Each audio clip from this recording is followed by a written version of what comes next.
Open up your eyes and see all the fun and mystery. Take an African adventure with daring and destiny. From the mountains to the shore, so many things to explore. Take an African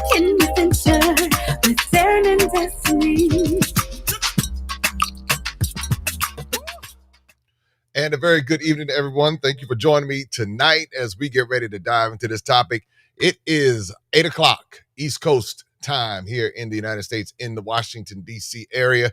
That's where I'm coming to you from. And we're going to really jump into a very interesting topic as a part of what we do here at Maximum Impact with Jay Cameron. Had the opportunity to spend 6 of the last 12 months on the continent of Africa and learn so much. And what I'm doing now is I'm sharing this information with you. Before we get into that, just want to remind everybody to make sure that you pick up the bundle of the Adventures of Darren and Destiny children's book series, which features the wonderful countries of Ghana, Tanzania, if you want to go East Africa style, or Tanzania, if you want to go American style with it.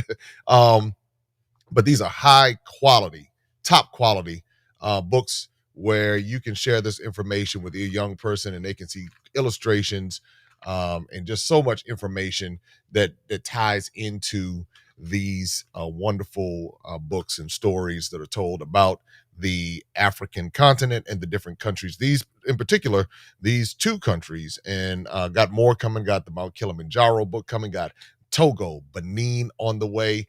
That's coming. And we hop across the ocean. We jump down to Salvador, Brazil. I'm working on the Sierra Leone book. I'm working on the Nigeria book, the Egypt book, the Kenya. So we have a lot of different books coming down the pike. Why? Because we want to change the narrative, tell our stories through our eyes. People are getting multiple books because they recognize we have an awesome special right now. All three books, $25 and free shipping. You cannot beat that.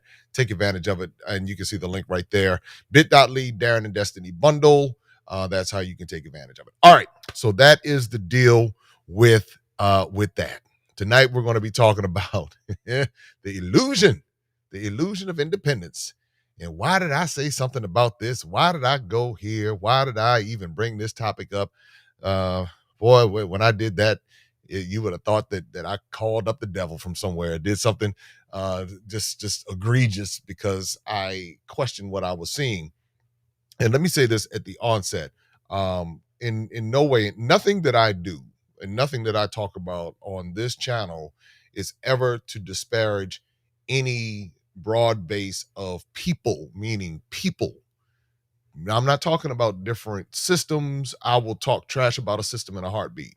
But when it comes to the individual people who are trying to survive in any culture, okay, so because when you get down to that level, you understand oftentimes the people don't even know what's going on in the propaganda, the systems that are being put out there. So I don't hold the individuals responsible for something that they might not know. Now, for some people, they do know, but for some people, they just don't know. So whenever you hear me talking, it's never about those individual people on the ground level. But the other thing that that this channel is devoted to doing is to creating dialogue and to encouraging people to share different perspectives. And as long as it's respectful, like if you come on my page and you're talking junk and cussing and everything, we just block you, delete you. We don't even get into that. Just like, hey, you know what? If you're operating on that level of maturity, then we have no problem with putting you in timeout, and that's that. And it's not timeout, come back. It's timeout. That's it. Because you do have people who are just, they got issues and stuff, and they look for places to vent those issues. But what I try to do is to have an intelligent conversation where people can exchange different perspectives. Everybody's not going to see it the same way. Everybody's not going to agree. But as long as people can do it respectfully, then we have a great time learning from one another. And that's what this channel is dedicated to. That's how we have a maximum impact. Now, when it comes to this particular topic, and I'll go back to the slide real quick. Recently, there was a report on CNN that said that Barbados cut ties with Britain and becomes a republic, and basically cutting ties with the Queen of England, who had served in a leadership capacity for since what was called independence. And that was what, so that was the news report that came across. And that sounded really good. I mean, it sounded like, wow, there's progress happening. And I do believe on some levels there is progress happening. I don't think that there's no progress happening. But when they said that they cut ties with the Queen, something, when I heard that, and I'll play the clip in a little bit, something about that just didn't sound right. And so without, in a second, we're going to play the clip, but I wanted to get somebody's perspective who may be well versed on this particular topic. And I'll let you hear things in her own words. Take a listen. Why is it that we get coffee and tea from Switzerland? Have you seen the large coffee fields in Switzerland? A good portion of that is coming from our beloved continent. Why are these countries allowed to get away with relabeling African products as their own? You are independent countries. Of course, during the Berlin Conference and during colonization, every one of those countries was controlled from those capitals in Europe until independence, when our Pan-African fathers began to say there's something wrong with this picture. We can no longer continue to be subservient in our own continent. So they began to push back. And this is what led us to get the fake independence, where we were given political liberation, limited political liberation to this day. But what they kept and never let go, which brings me to issue number 3 of the root, was the economic liberation. You see, you got to understand. The economic liberation, and she said it. She said it. It was like, and it's talking about Africa, but really what happened in Barbados is no different than what happened in many African countries. I mean, it's when you understand the history of colonization and what has transpired, you begin to understand that something, a very similar pattern occurred. So now what I want to do is I want to share with you what I saw, which caused me to say, I smell a rat. Something's up here. Take a look. I, Sandra Prunella Mason, do swear that I will well and truly serve Barbados. 55 years after gaining independence from the UK, Barbados cuts its last formal tie to its former coloniser. The Royal Standard flag lowered and replaced by the Presidential Standard, marking the end of the Queen's reign on this island and a new future under a Barbadian-born head of state appointed by the Barbadian Parliament. Our country and our people must dream big dreams and fight to realise them. Prince Charles invited as a guest of honour amongst the likes of pop star Rihanna. He used the moment to acknowledge Britain's role in the slave trade. From the darkest days of our past and the appalling atrocity of slavery, which forever stains our history, the people of this island forged their path with extraordinary fortitude. It was unusually stark language from the UK, but disappointed those holding out for a formal apology. Prince Charles is part of the royal family. The royal family contributed to slavery. The royal family benefited from slavery financially. And many of our African brothers and sisters die in battle, for change.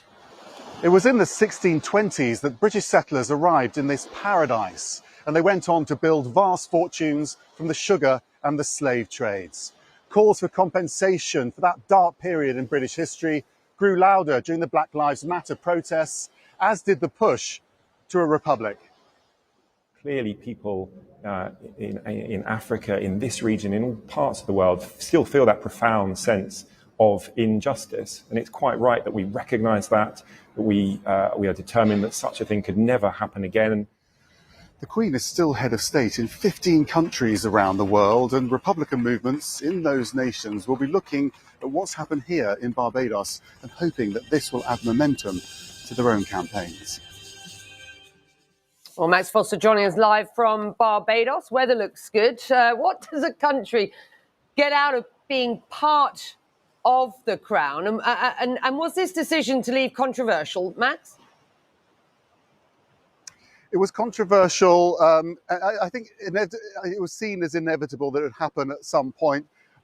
There's some controversy around the timing of it. Perhaps the government rushed this through sooner than it needed to happen. Some concern that the president was appointed by Parliament, voted for by Parliament, but that the public wasn't given a say on who that president should be. And some campaigners have said to me, it's a real shame that the public didn't have their chance to be involved in this moment of history. But broadly, they're very supportive of what happens here. There is some concern looking forward, apart from the excitement about the independence, about the trade ties that the island has with the UK, some concern that they're becoming too reliant on Chinese investment. Actually, you speak to a lot of younger people, and they do talk about this concern about Chinese investment on the island. Perhaps they should be sticking with the UK, but at the same time, they don't want to be having the Queen as head of state. So it's a complicated, layered, cultural debate here. But I'd say broadly, people are happy that it's now a republic, not necessarily happy with the timing of it. Some celebs in attendance, including Rihanna. Explain. Well, Rihanna, you drive around Barbados and her picture is everywhere. She's in the graffiti, she's in posters. She is the nation's sweetheart. She is a huge megastar here. She's Barbadian, of course. But I think what was very interesting last night is that the president's first honor that she conferred was to Prince Charles, gave him a Freedom Award, which some found controversial. But the second one she gave out was to Rihanna, calling her a hero of the nation. And she is now up there for those big national events. She'll be sitting there alongside the likes of Prince Charles. But I think the messaging there was really, this is someone who's been hugely successful, and she's young and she's dynamic, and she really points to the future. So I think this was, this was a Barbadian story, not necessarily just about Rihanna. It was about what the future could hold for Barbados. All right, so I wanted to share that with you so you could see what I saw, and I wonder if anybody else kind of sees what I saw. But I'll share a little bit about what I saw, and then obviously whenever you're watching this, whether you're watching it live or you're watching it, after this has aired, what caught my attention was, well, one, just kind of knowing how the world works, knowing that a lot of symbolism is done to, I guess, communicate a particular message, if you will. But I had a couple questions. Why was Prince Charles, I don't even want to call him Prince Charles, why was Charles given an award of freedom? That's what baffled me. I was like, what the, to myself, I was like, something's not right about this. If it's like, if the thief comes, who the thief comes in to your house, rapes your children, rapes your husband, your wife, steals your stuff, destroys your family heirlooms, takes it, puts it in the museums, won't give it back to you, all this kind of stuff. And then suddenly you say, well, I'm going to give you an award. Nobody in their right mind it does that. Nobody does that. I mean, I can't imagine if somebody came into my house and did that to my family, I would be now celebrating that person. It would be quite the contrary. It'd be like, no, okay, we're severing ties. That's it. Now some people say, well, from a diplomacy standpoint, again, I don't know where diplomacy comes in when you're dealing with somebody who, and when I say this, meaning that particular family, like one of the most notorious terroristic families throughout history, in the history of the modern world. And obviously, if people don't recognize the history of that particular family and they see them and they romanticize them and they glorify them, then they're not going to see it that way. They're going to see it through positive eyes and through, forgiving eyes, as we always have a tendency to do. And then we, just kind of go from there. So I was wondering, what is he doing there, and why is he even given an award? I mean, if he was there to, transfer or whatever, okay, but why an award? Then a couple of other things that I saw where acknowledgement means nothing without compensation. Because we have a judicial system in most of these Western countries where if you are found guilty of committing a crime against someone, that person you're liable for damages. And so in these cases, when you see this happening, you don't see the damages being awarded on a level that is consistent with what the liability is. And so again, we go back to lip service, we go back to pomp and circumstance, we go back to all of these things that look good on the surface, but the reality is where's the compensation that comes? And that's what the brother was asking. He's like, listen, y'all benefited from this. You're still benefiting from this. Where's the compensation? If this is what's happening, then, where is this compensation? And so that's when I started thinking a little bit deeper to myself. I said, there's an illusion happening here, because if someone is truly independent, then there are no ties. And knowing how these systems have worked historically, I said, there has to be a tie somewhere still connected, because a thief does not give up the goods without a fight. A thief who comes in, takes something, does not give up the goods without a fight. I said, this is too nice. This is too clean. This is something about this does not feel right. And that's when I started going a little bit deeper into it. And I discovered this thing called the Commonwealth. And when I discovered this thing called the Commonwealth, that's where the rotting rat began to come to the surface. And from there I said, oh, wow. But I did not expect to unearth all of what I unearthed. And this is when it got deep and started going to the African countries. And let's take a look at what the Commonwealth is. And then when you see the Commonwealth, you see how that news report was basically a lie, because the ties have not been cut. And I'll offer a little bit more context to it as well. Take a look at the Commonwealth. The British Empire was once the largest empire in history and a global superpower from around 1820 to 1956.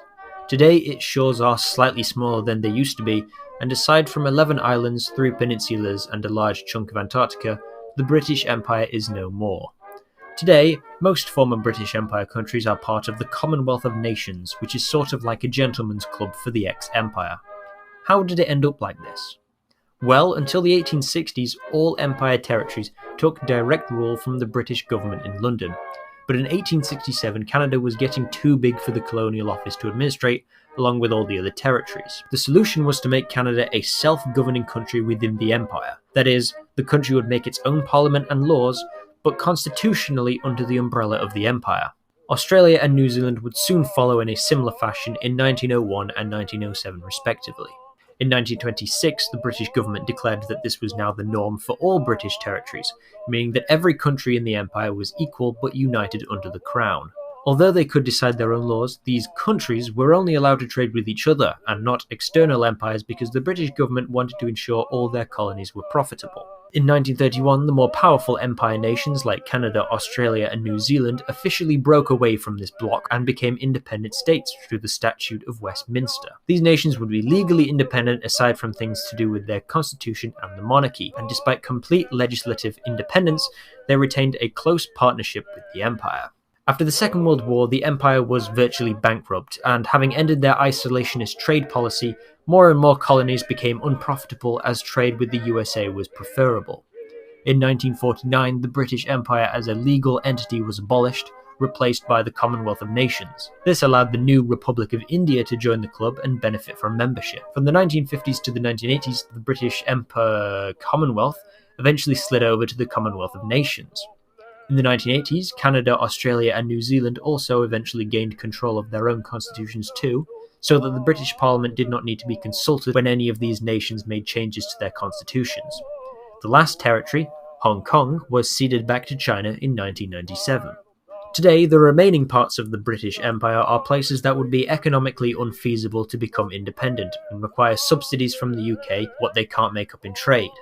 Aside from Atrikiri and Dakilia, which only act as military bases, all of these populations have their own local assemblies to decide laws and taxation policy. All former British Empire nations are entitled to join the Commonwealth. The current members are, in descending order of population, India, Pakistan, Nigeria, Bangladesh, United Kingdom, Australia, Tanzania, South Africa, Kenya, Uganda, Canada, Malaysia, Mozambique, despite never actually being part of the empire, Ghana, Cameroon, Sri Lanka, Malawi, Zambia, Rwanda, Papua New Guinea, Sierra Leone, Singapore, New Zealand, Jamaica, Namibia, Botswana, Lesotho, the Gambia, Trinidad and Tobago, Eswatini, Mauritius, Cyprus, Fiji, Guyana, Solomon Islands, Brunei, Malta, the Bahamas, Belize, Barbados, Vanuatu, Samoa, St. Lucia, Kiribati, St. Vincent and the Grenadines, Grenada, Tonga, Seychelles, Antigua and Barbuda, Dominica, St. Kitts and Nevis, Nauru, and Tuvalu, making the Commonwealth the largest international organisation aside from the United Nations.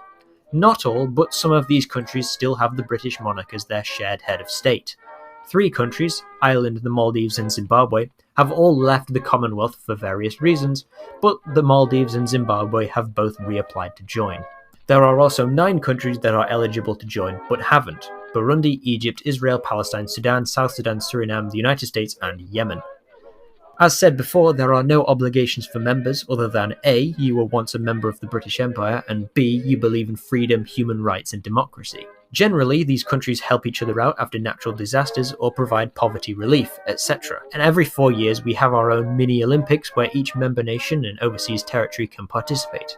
There is a shared love of football and rugby and cricket and driving on the left and Westminster-style parliaments.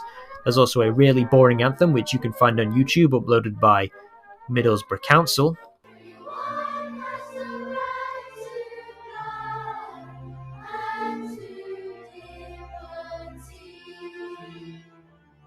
So there you have it, 53 nations joined by a common history, 16 of which share a monarch, with 14 territories still under direct British sovereignty.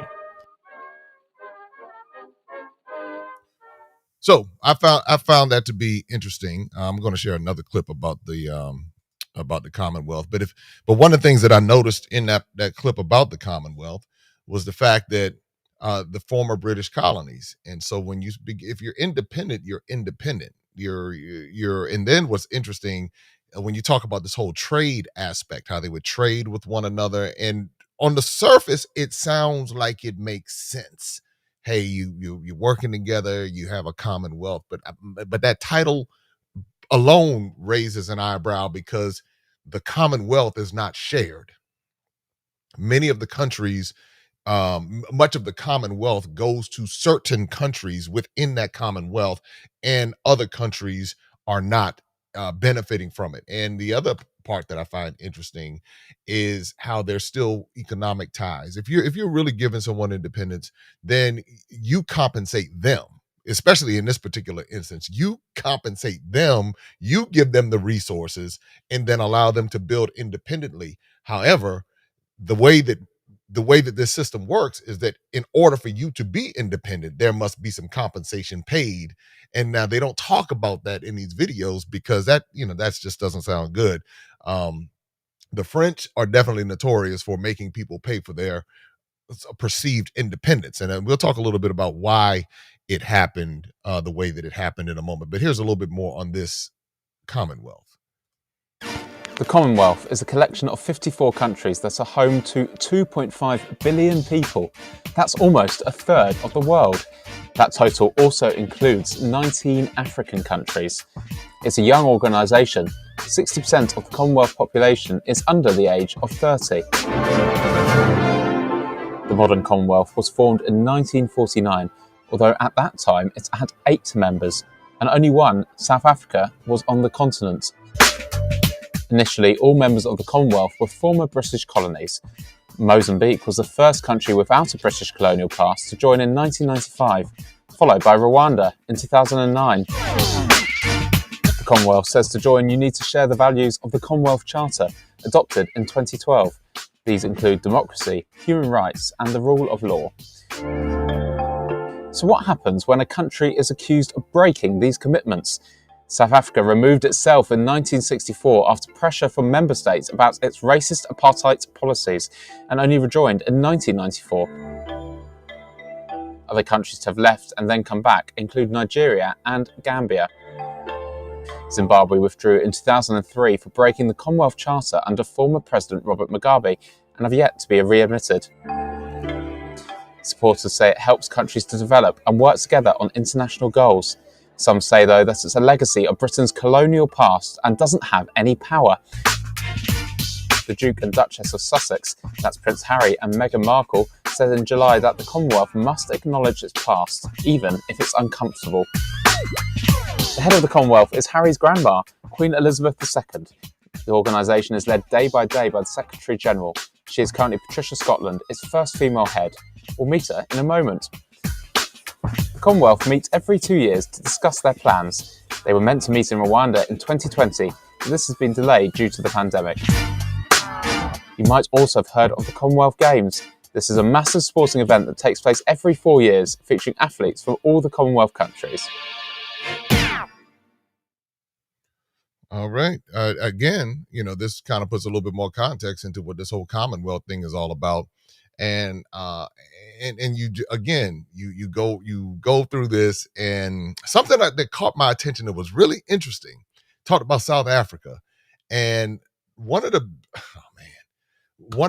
I found very interesting when South Africa stepped back for a minute, but then they came back in 1994. Now, do you understand? Something very interesting happened in 1994 with South Africa. And when I was in South Africa, there was, in America and the rest of the world, Nelson Mandela is seen like a Martin Luther King type. But when you get on the ground in some parts of South Africa, people have some questions. They had some question marks about some of the policies and some of the different things that did or did not happen after Mandela came out. So again, I'm the type of person where I don't look at anything just because somebody told me or because I saw it on the news or because somebody's black or somebody's white or something. I'm just kind of looking at things. I'm kind of observing it. And so with this whole Commonwealth, it just stuck out to me to say that somehow the Queen of England somehow has her little hands still meddling around in the affairs of these former colonies. But everybody's thinking independence. Everybody's thinking 19 this, 19 that. The late 1950s, there was this independence. But what was interesting about that time was when the civil rights movement was at its peak in America as well. And it was starting to rise up right in South Africa around that same, all of that stuff was going on. And these colonies were getting out of control, meaning you have all of these people and they're starting to have these uprisings. And in Africa, what happened, many of these countries recognized that they had leverage. And that's when you had people coming forward like Kwame Nkrumah. And then right before the perceived independence of Ghana, they had him locked up. So anytime somebody rose up, they locked him up. They locked up Mandela. They not locked up Nkrumah. They were, trying to kill King. They were trying to bring charges against W.E.B. Du Bois. All of these things you start seeing to happen in all across the continent, all across the world, and they're recurring themes that would happen. So when you start looking at it, if you have leverage, and this is what many of these African territories recognize, was that they had a level of leverage because of the uprisings that were taking place. So you had the dominant colonizing entities like the French and the British, who were saying, okay, this stuff is getting out of control, because the last thing you want to do is have a whole bunch of civil unrest and you're trying to do trade and you're trying to do business. You want to keep your folks in check so that you can make money, because the whole thing is about making money and having control. So you say, okay, well, let's come up with a plan and let's give you the ability to, we'll let you govern yourselves. However, your constitution must be approved by us. So your constitution must mirror ours. Your judicial system must mirror ours. And in the British colonies, for some way, we're going to get y'all to wear our wigs.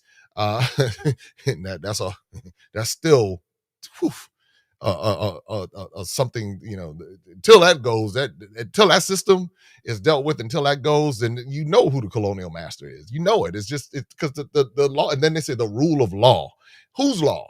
So it goes back to this thing where these systems are put in place. The educational system is and I'm just using the British colonies in particular. The educational system is British. The judicial system is British. The political system is British. All of these things are British, but they have black faces on it.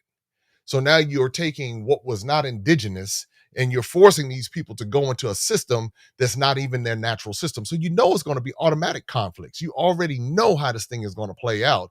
But what you're able to do is if you're say this British colony, this monarchy, you're able to hide behind those governments that are now perceived to be independent. You're able to hide behind them, let them do all the dirty work. Let them be the one that the people focus on and say, these governments are corrupt. These leaders are no good. This is what happens. We got independence, and these leaders that we keep voting in, these leaders that we keep doing, these leaders are no good, while the real villain or villains sit back behind the scenes and still rake in all of the money, still extract all of the resources, still can control. That's why when I went to Cote d'Ivoire and I was doing my visa thing, and they said, "Well, what's your Christian name?" And I was like, "Well, what if I'm not a Christian? What if I'm whatever? What if I'm a indigenous spiritualist or whatever?" And so I saw on that, I said, the Christian name. I said, wait a minute. Then when I found out in Ghana that the people were made, and somebody may say something different about this, but I've been told by Ghanaians that they were forced to take on these English names. So you'll have someone with a name, an indigenous name, but then they'll have these British names attached to it. So like, and it's like they went old school with some of the names too. Like I don't want to say the names, so I'm not trying to insult it, but they're like Gertrude and Margaret and stuff like that. And like 12 years old, what's your name? Gertrude. I was like, wow, okay. That's not an indigenous name, and that's really like 100-year-old name. I had a cousin named Gertie, called her Gertie, and Gertrude was her name, and so I found that to be very interesting as far as identity. And so we went through the same thing in America, because we didn't even have the benefit of being able to have like indigenous names, from wherever we may have come from on the continent. So we were just forced to take, like, my name is about as British as it comes, Jay, so but you, when you start thinking about this thing on a deeper level, it's like, wait a minute, this is a play on different things. So right around that same time, what you saw with independence was you started also seeing this thing called the civil rights movement in America. And that's when certain concessions were being negotiated for quote unquote Black people in America. It's very interesting just to see how this stuff paralleled. You had Kwame Nkrumah and Martin Luther King. They were friends and associates. W.E.B. Du Bois and Kwame Nkrumah were friends. Malcolm X went over to Ghana and spent some time over there. And so you begin to see, and then you even see where Kwame Nkrumah, he had a lot of relationships with different presidents throughout the continent of Africa, even up into Egypt, over in Ethiopia.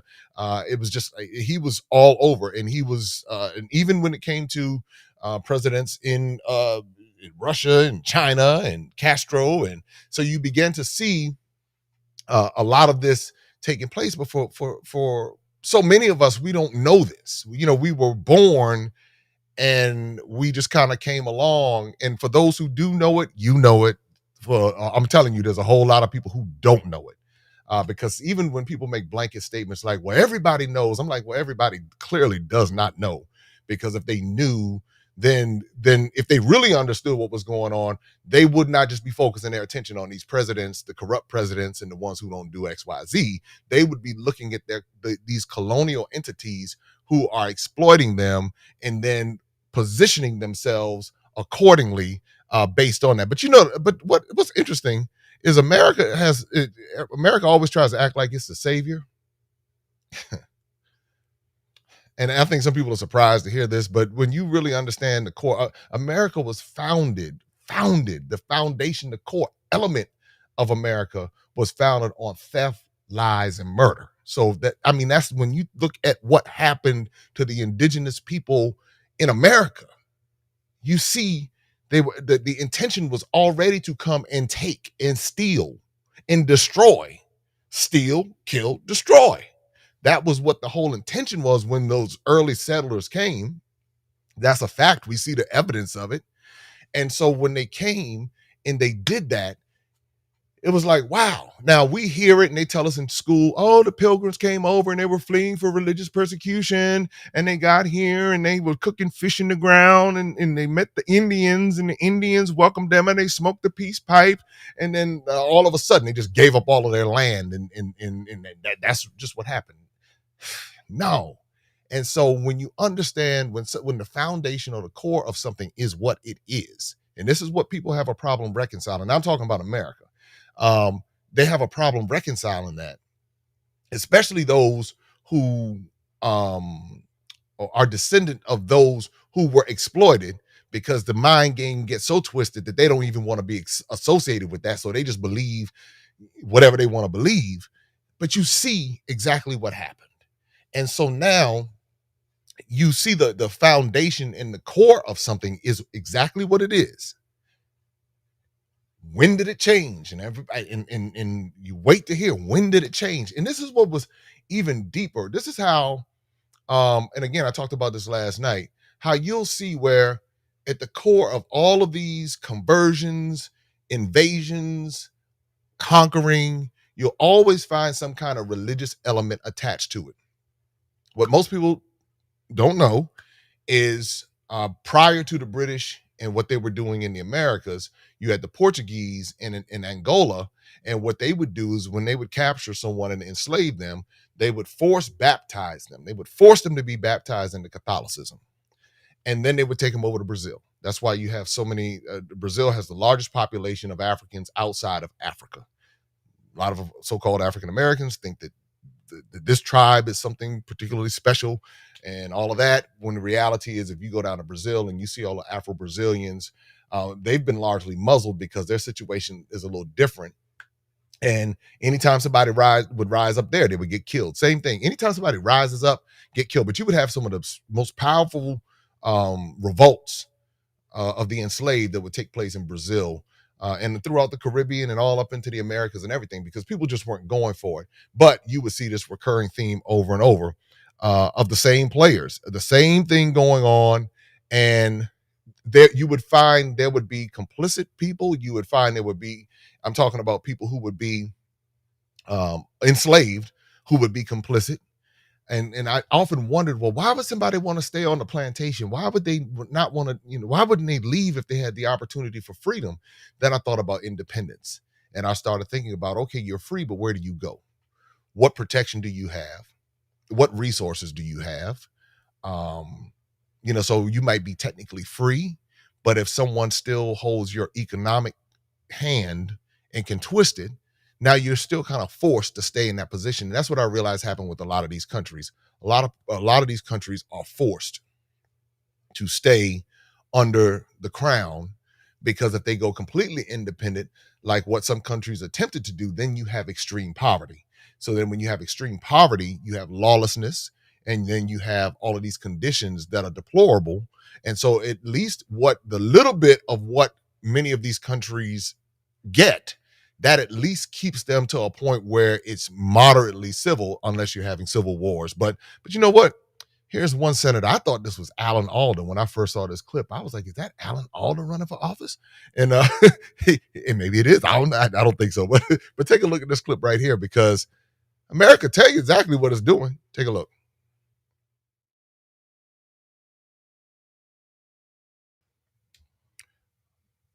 That was nice. And it was very true. But the solution, if America compensated the different countries in Africa that it exploits, what it's supposed to compensate them, then there would be no need for charity and there would be no need for debt. I have never, and this is how twisted this stuff is, and it's so twisted that why are countries in debt to places that come get natural resources from them and take the resources for pennies on the dollar? Why are these countries indebted to those countries? That's how twisted this thing is. And that's why I say independence, all that sounds good. But when you understand how deep this thing goes, when we look at the different countries, many of these countries are relying upon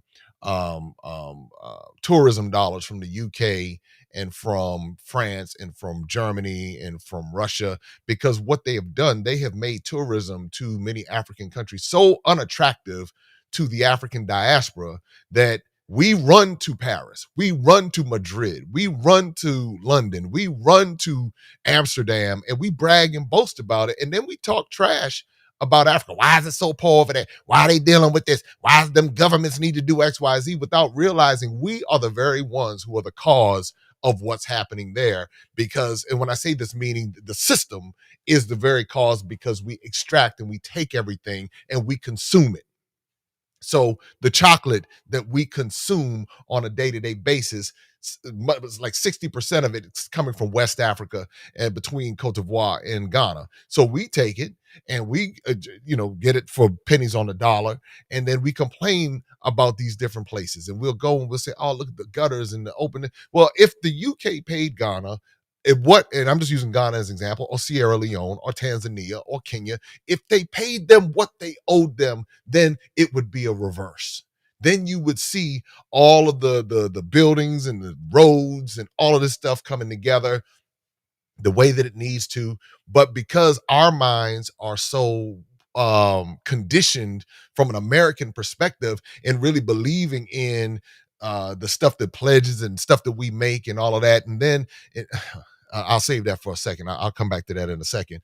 But when you really get on the ground and you see, you say, this is exploitation. I was in Ghana and I was going to get a pizza.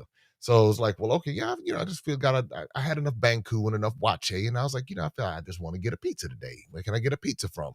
Well, they said, well, the particular restaurant that I went to, they said, we have to import our cheese from Switzerland. I said, with all these cows y'all got running around over here, y'all got to import your cheese from Switzerland? I went to the grocery store. I was just looking for some regular rice. So the rice I saw was imported from India. I said, well, now, why I got to get my rice from India? See, that when those types of games are played, Go Black did an interview with a gentleman from Sierra Leone, and Go Black was talking about the chicken that he had in Sierra Leone. How he said the chicken was like a year old. You got chickens running around everywhere. You got chickens, goats, everything running around, but they have a system in place where they cannot import. And the Lebanese control it, from what they were talking about on the Go Black interview on in Sierra Leone, was where the Lebanese control it, and then they don't allow the different African businesses that same level of access. Well, let me tell you how they do it in America. When it came to the black hair industry and the Koreans controlling the black hair industry and how they block black people out from being in the black hair industry. This is why understanding trade is important. This is why understanding business is important. And this is why getting out of this nationalism, getting out of this, this thing of putting hope in these politicians and these preachers and these systems, and understanding the game that's being played. Once I understand how the game was being played, I said, oh, now I know how to position myself. And that's what happens when you know what's going on around you. You position yourself differently. If you're caught up in believing, well, my country is this and my country is that. My thing is, your country is made up by the colonizer. The colonizer made up the country. The country didn't even exist until the colonizer came and put the system in place and created the economic foundation and created the educational system and created the religious system and created all these different things within that construct. That's what the colonizer did. And so when you can separate from that for a moment and say, wait a minute, what's going on here? And just take a step back and say, okay, now there are certain things to love about the culture, but when the frustration comes in, it's understanding that it's by design for certain things to stay the exact same way that it's always been. It's by design. It's by design that it will never change. Just like in these inner cities in America, there will always be, the system is set up to make sure that there is crime and poverty and disease in these particular areas. That is the same system, because when you're dealing with capitalism, somebody must be on the top and somebody must be on the bottom. And it is up to the individual to determine where the individual is going to position him or herself in that whole thing, because you're never going to see it where it's just everybody's on the same level, because that is not the global system. The global system has always been capitalism. For ancient times, it has been that. And so what I hope to encourage people to do is to say, well, let me look first individually how I'm going to position myself. And let me look at the resources that I have, because you're not going to change the global system. That's just the reality of it. You're not going to change it. It is what it is. But if you're fighting the wrong battle, if you're sitting up there fighting the governments and all of that, and you're going, man, we got to get a new president in. If we get a new president, everything is going to change. That's like a hope, a wish, and a prayer. Because guess what? They'll change administrations and the system will stay the same. You might feel good for a moment, you might get a little something right here, but the system is going to stay the same, because the system is designed to preserve itself. it is not going to let anything come in to topple it. And that is just the way that it's been. Now, in the past, what would you would have kingdoms coming and conquering one another. You would have different entities coming in. I believe it was a passage in the Bible that talked about I think it was around Numbers 13, 14, somewhere around there, where you had Moses sent Joshua and Caleb. They went to go spy out the land. And when people read these scriptures, a lot of times people don't understand the broader context, because they're thinking of it, oh, we're peaceful, and God's people, and God was with them, and he was taking them into the land of milk and honey. But when you read a little bit deeper and you understand the mindset of Caleb, when they saw the people, they said, yeah, they're giants there, the descendants of Anak, they're the descendants of this, they're descendants of that, but I believe we can conquer them. Now, these people minding their business. So you even understand the mindset, even in the Bible, where people would go and just overthrow them, conquer them. Who was it? King David. And when the scripture talks about in the spring, when the kings went off to war, what were they fighting for? See, this is, again, when you begin to understand the history of the world and just the ways of people, and because I know there's so many people who are heavily religious, I just hope that what you would do is spend a little bit of time even reading the different books that you're reading to understand this stuff has been going on forever. So what do we do about it now? Well, let me show you this clip right here. This is going to really break some things down for you and to help you understand the importance of positioning yourself and the illusions even more of independence. What I'm going to try and do is just give you some charts and a couple of tables just to paint a little bit of a picture that you already know. Okay, so what this presentation is fundamentally designed to say is this. Africa, historically, sub-Saharan Africa, has been fundamental to the global prosperity of the advanced countries. Okay, and Africa had a role to play. It has a role as a raw material producer. We will not allow sub-Saharan Africa to escape that. Okay, we do everything to keep sub-Saharan Africa where it is, also impoverished. It's absolutely vital for the prosperity of everyone else. So let's get clear about that. Okay, and this means all the economic structures, all the global institutions, and the economics we teach everyone is all designed to keep Africa exactly where it is. And whether it is Europe or US or now China, it's always the same.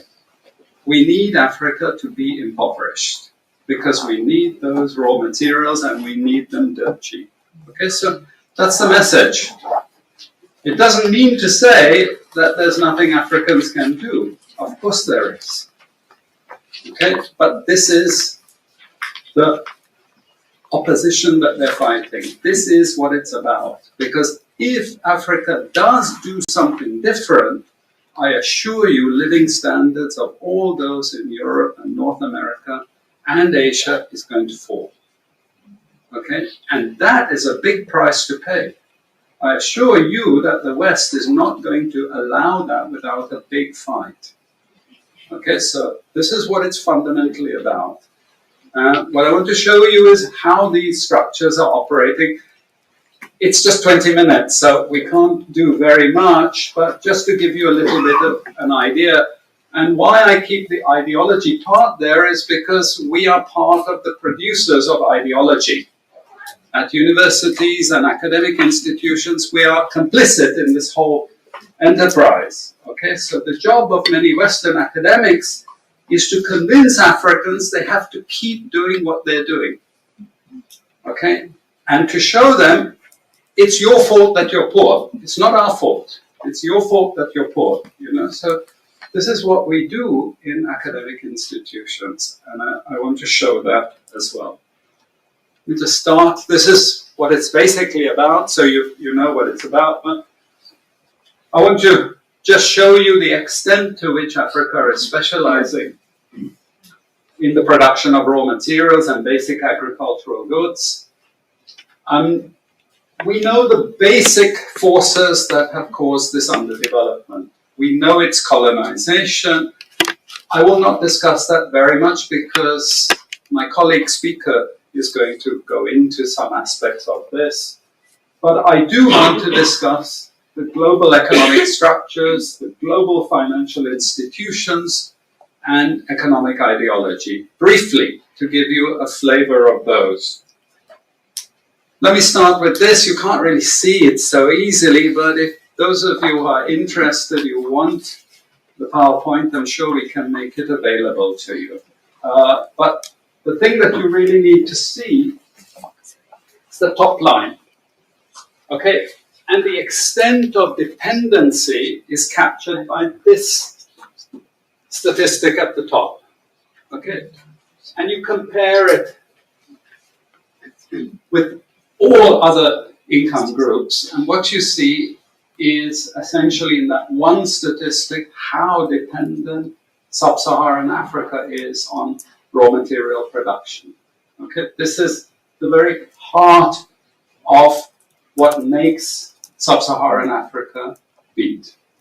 Okay, here, just to have a look at one very important additional statistic, with all this export coming from sub-Saharan Africa, how much does sub-Saharan Africa account for in terms of global trade value? We know there are vast resources coming from there, but look at the bottom line in terms of global trade value. Look at that. 0.5%, 1975, 0.95%, going down to 0.1. To 0.1. Meaning that with all these vast resources being produced, how much are they getting for it? Nothing. Nothing. This is a very significant piece of data. Then I just want to show you what has happened to sub-Saharan Africa, because what we know, and from all studies, no country ever develops without manufacturing. Okay, producing raw materials will not take you anywhere. Producing basic agricultural goods will not take you anywhere. And let's have a look at how much manufacturing activity takes place in sub-Saharan Africa. We can look over the last 15 odd years, 15, 20 years. And we see manufacturing has actually declined as a percentage of the total. This is percentages of total production in sub-Saharan Africa. How much of it is accounted for by manufacturing? So this figure here is 17% of the total. Most of the rest, when we talk of industry, it includes manufacturing, but the bulk of it is mining. Okay? Raw material extraction. This is the bulk of it. And here we see actually raw material extraction has stayed the same. What has caused industry to fall is the fall in manufacturing production. This is deliberate because we will never, as Western economists, as Western policymakers, we cannot afford to allow Africa to industrialize and start producing manufactures. Okay, so we will do everything to stop that. And I'm going to show you how we actually block that. It's obvious in certain ways, but it's less obvious in other ways. Now, we have actually seen periods of rapid growth in sub-Saharan Africa, misleading people, saying, oh, you know, we're now doing much better. And this has happened recently. Recently, I've had students come and tell me, we've done much better now. And you can see growth rates rose quite sharply in recent times. Now are starting to go again down. But if you look historically, the same thing happened earlier. Why? Because in these two periods, we had East Asian rapid industrialization processes. So in the earlier period, we had Japan and Korea and Taiwan. Okay, rapid growth, sucking in raw materials from Africa, driving up the prices, and then Sub-Saharan African countries grew. Exporting raw materials, they grew. But after those countries finished industrialization, then Sub-Saharan African growth rate again fell. Okay, but along comes China. Next wave. Okay, again, Sub-Saharan African growth rises, but now China is going down. As many of you now know from the press, China is going down. But Sub-Saharan Africa is going down even faster. And we're going to go back to where we were again, with very low prices of raw materials, very low growth rates, and again, the sorts of poverty that we saw once before. Because, bottom line, Sub-Saharan Africa is condemned to this role. Thank you so much for watching that African Business News Update. And I hope that was resourceful, right? And if it was... So with that thought and going through all of that is understanding the dynamic plan that has been in place for centuries now. Now, somebody might say, well, what do you do with that? How do you correct that? How do you fix that problem? And again, it goes back to first the education and understanding exactly what's going on. If you're looking at the governments, if you're looking at the presidents, if you're looking at them, you are missing the broader picture.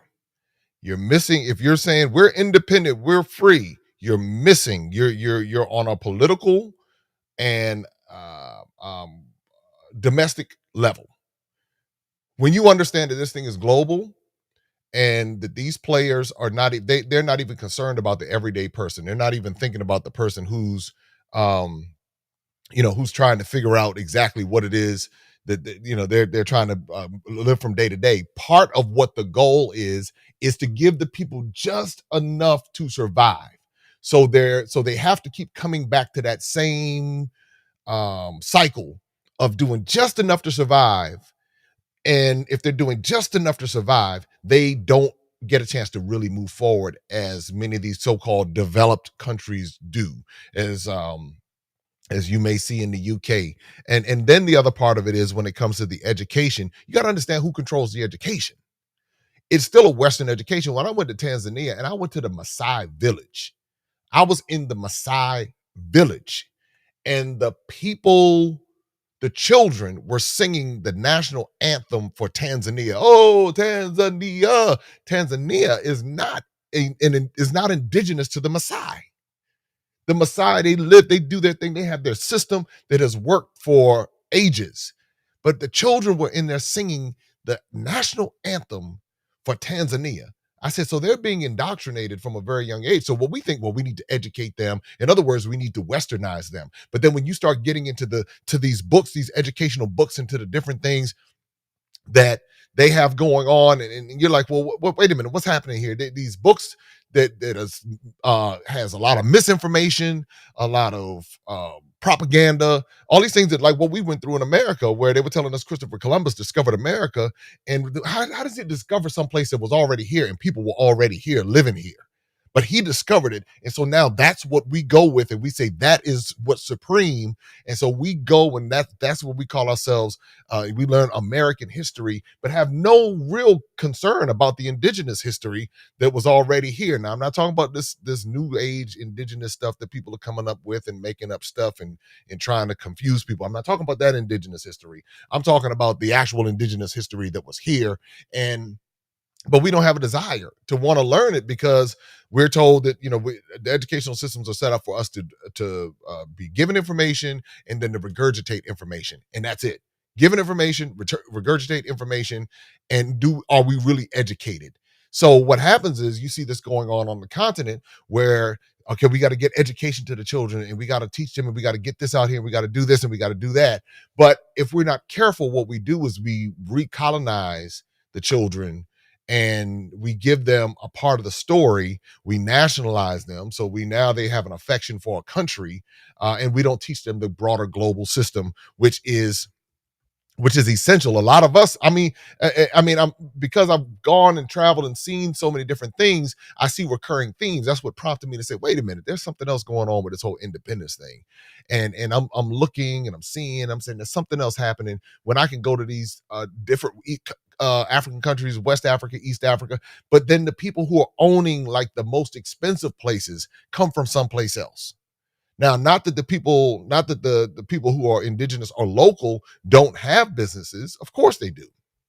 But I'm looking at those high dollar places, and that money's coming in from abroad. And then you watch these different countries set up their little playgrounds, and they set up their little resorts. And basically they box out the indigenous people, and then it now becomes socioeconomic. And so now they set up their resorts, and and they make sure certain people can't get into these places. Or what they do is they have it set up to where they will open up a lot of the vending places on the side of the road. You'll think that it's owned by locals, but it might actually be owned by Lebanese or something like that.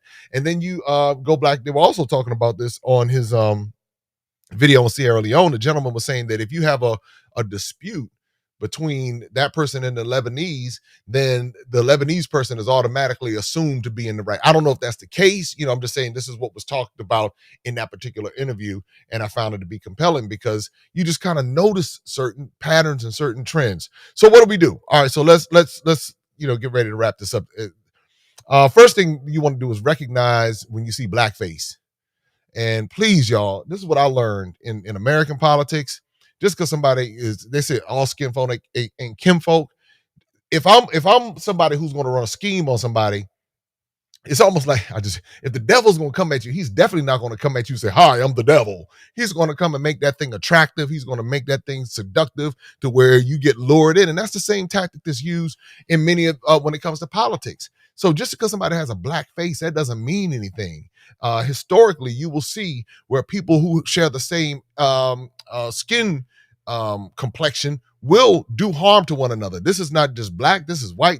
You go back to the Barbary slave trade, you can go back to Europe, you can go back to the Catholics and the nuns and stuff and killing the babies and all that kind of stuff. You can go back to Auschwitz. You can see all of this happening throughout history with humans. So first thing is look at results and hold people accountable. Just because they look like you does not mean they have your back. We got to grow past that type of mentality, because that's really one of the reasons why we're stuck, because we keep looking for people who look like us to come save us instead of recognizing that we have it within ourselves to position ourselves and use that same rule of law and know the system. And that's how people are able to excel. That's why when you see people come from abroad and they come to America, boom, they take off because they learn the system. There's some systems where if you open a business in America, you can get your citizenship faster. That's why a lot of people come from Arab countries and different countries, and they will come and open up a business, and boom, that's a fast track to getting citizenship. So that's one thing that we want to do, recognizing and taking the focus exclusively off of the government. So I'm not saying don't hold the governments accountable. What I'm saying is understand that their hands are tied and controlled by larger entities, and they just have to pick their masters. It's going to be the Chinese, it's going to be the Americans, it's going to be the British, it's going to be the French, or a combination of all of the above. It's going to be the World Bank, it's going to be the IMF. Who's going to be their master? Once you understand that and get off of this illusion, I'm telling y'all, because I hear people, we are proud people and we're this, that, and the other. Nobody's saying that people aren't proud. Nobody's saying that people are dumb. Nobody's saying that people are lazy or stupid. What I'm saying is that there are systems that are larger and broader than the most powerful or whoever the powerful are. And so if they're going to have to, those same people are going to comply with these systems on some level, or else there's going to be conflict. There's going to be war. There's going to be something. There's going to be some sort of strife that comes along with it. And it is what it is. I mean, that's what you see when you see the different civil situations that take place. That's why you see the protests. That's why, because something in that system people are dissatisfied with. Also, don't be ashamed for requesting compensation for a lot of different things. We should be compensated for these lies that we were told in school and this miseducation that we've had. But don't wait around for it, because if you wait around for it, you might not get it. So you got to position yourself and go get it for yourself. It would be good to see each territory compensated for everything that was stolen, but a thief does not come back and give back what is stolen. So that's just not the nature of the thief. This is how you dismantle the grip of colonization in the mind on a micro level. Tell our children the truth. This is another thing that I'm seeing a lot. We want to water this thing down. Why can't we get along? And why can't we do X, Y, Z? We can get along. There's nobody's saying that we can't get along, but just tell the truth. And don't come in here and then when the truth comes out, everybody's feeling bad, and now we want to water it down. Now we want to lie and don't want to say what really happened. Say what really happened and what's really happening. And that's the other thing. Acknowledge that it's not over and recognizing that it's still happening. The system has just repackaged itself to make it more palatable to gain cooperation. When you get cooperation and people don't resist, then you can get in their pockets. You get in their minds, you get in their pockets, you get into their careers, you get into their philosophies. The other thing is this.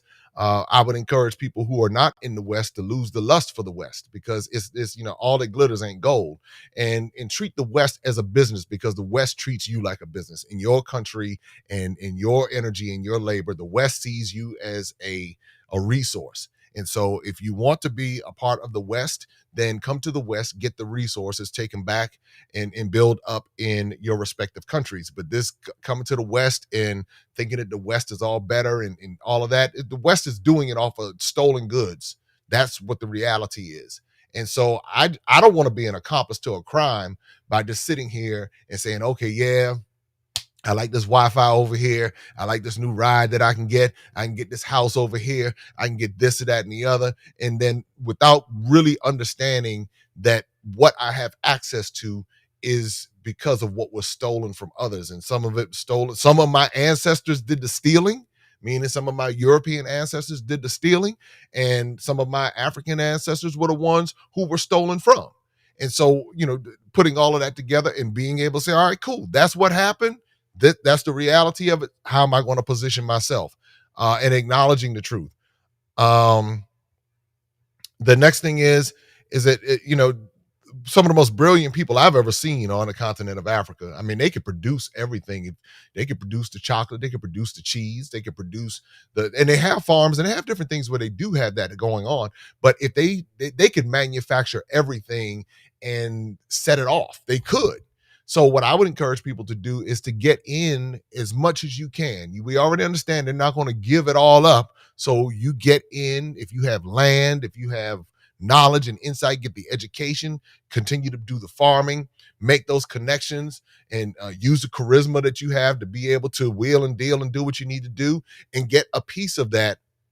Because if you don't, I guarantee you the Chinese are coming in, the Indians are coming in, the Lebanese are coming in, the anybody else is coming in to do it. And in reality, a lot of African Americans are coming in, and unfortunately, and I hate to say this, but I mean I got to tell you the truth. A lot of African Americans are coming in with the mindset of the colonizer, and they're not really looking to put back into the people. So they're coming over there to get their wealth, coming over there to do their thing, but they're not really looking to come back and share any of the equity with the people. Now, that's not everybody. I'm not saying that's every African American. What I'm saying is that that's a lot of African Americans who have been disconnected from the realities of what they're running from. And so they're crying foul in America, but then they're bringing that same mindset over to Africa and treating the people like trash and all this other kind of stuff. Again, not all, but I just want you to be aware some are rolling like that. And so, check them, put some of that African thing on them, put some of that, let them know, put some of that Nigerian, Igbo, Yoruba, House of Fulani stuff on them, and let them know, run them back up out of there if they step out of line. When people come over there and they don't respect your land, run them jokers up out of there. I mean, and whether they come from China, from wherever, and hold true to that. And it's okay to do that. Put up some resistance. I encourage people to resist. And when I say resist, meaning you don't have to go shoot anybody to do that. There are ways to do it by way of economics. There are ways to do it. We could put our minds together and come up with different ways to say, all right, well, you can't force me to do certain things. I don't have to buy that, or I don't have to do that. And a part of that is deconstructing the walls of colonization in our own minds, and in not putting the West on a pedestal and not putting their systems on a pedestal, recognizing, hey, you know what, y'all coming over here pimping us, but you know what, I'm gonna come pimp your education system. I'm gonna come do what I need to do and take advantage of the things I need to take advantage of. And when you do it like that, now you're positioning yourself. Stop waiting for people to come rescue you and support you and help you. Let me tell you something about this world. These people out here do not care. Half of those, what you call charitable organizations, making so much money off, they're even exploiting the charity. Some of these people are coming over there. Out of every dollar in donations they get, they keep 70 cents off of every US dollar. Might take 30 cents and put back into the people so they can send pictures back and say, yes, we got little Kofi and now he's going to school and he got a pair of shoes. And I'm like, please, y'all, if anything, we could build the best schools and teach them financial literacy, teach them global economics, teach them their own culture and their own history instead of whitewashing them or caramel washing them or culture washing them. Can say this is where you descend from, bring their own teachers in there, teaching them their own cultures and systems and put the money into that. That's what I say. Whenever I invest in a school, I'm not investing in a school to come over there and change the people and hey, do it like how we do it. If anything, I say, look, this is how the game is played. Let me put you up on some game. Now, you get up on some game, but don't lose your culture. Please don't lose your culture, because don't be like us over in America. We believe in the Wakanda and Zamunda. Y'all living, you know who you are.